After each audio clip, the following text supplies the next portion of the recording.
Okay, so one of the things I wanted to go over today, in addition to the assessment video that I made, was this goal planning worksheet and what it can be used for, who it can be used for, and why it's beneficial to use with clients receiving occupational therapy.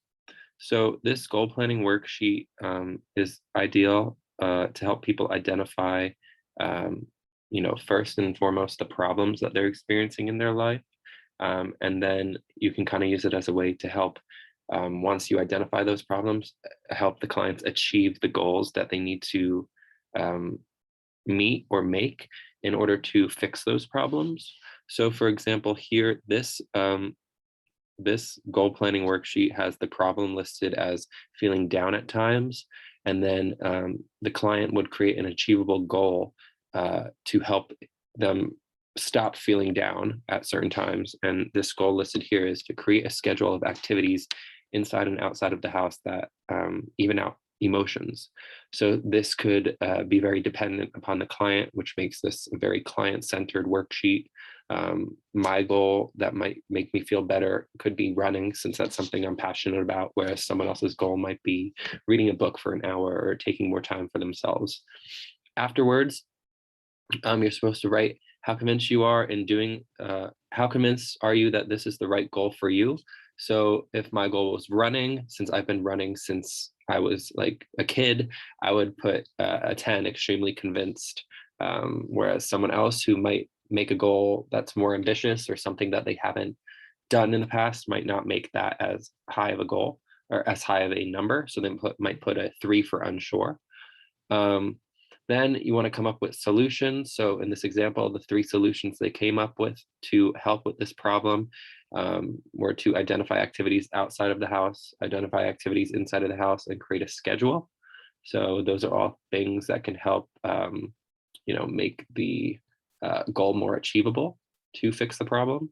And then further, in step 5, you break down each one of the solutions into how you can specifically um, achieve that. So for identifying activities that the client can do outside of the house, talking about volunteering, getting involved at the senior activity center, exercise, or church.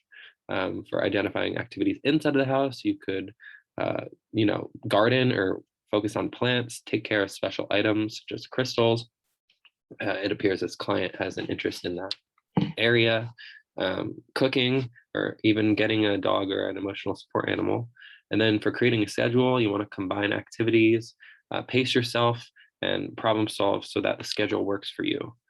And then another example down here, we have listed as if the client's not safe in the kitchen and the bathroom as the problem. So a goal that they could come up with is to put in place behavior changes and adaptive equipment that enhance daily safety.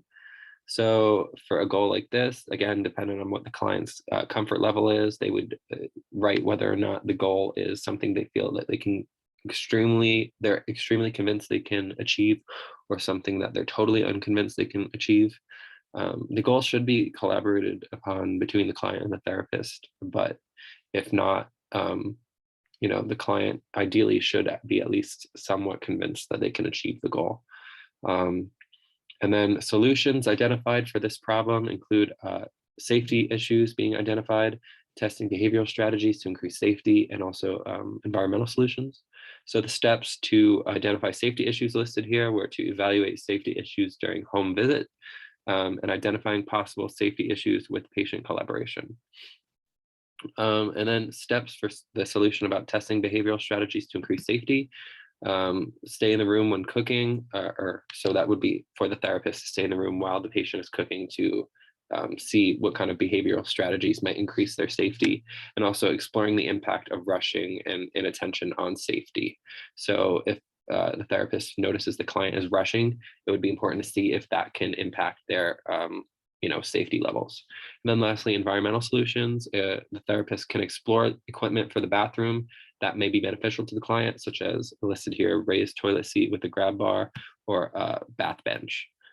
So that's basically what the goal planning worksheet is. Again, it's just a great way for therapists to be able to identify the client's problems, set achievable goals, help them move forward in achieving these goals, and then break down in specifics the solutions for the goals and how they can actually go about achieving this in their daily life. So I would definitely suggest using the goal planning worksheet for any client who may be struggling or wants to make a change, which if you're receiving occupational therapy is probably almost all of them because they're receiving OT for a reason, right? So I would definitely recommend using this goal planning worksheet with my future clients or any clients in the future. Thank you.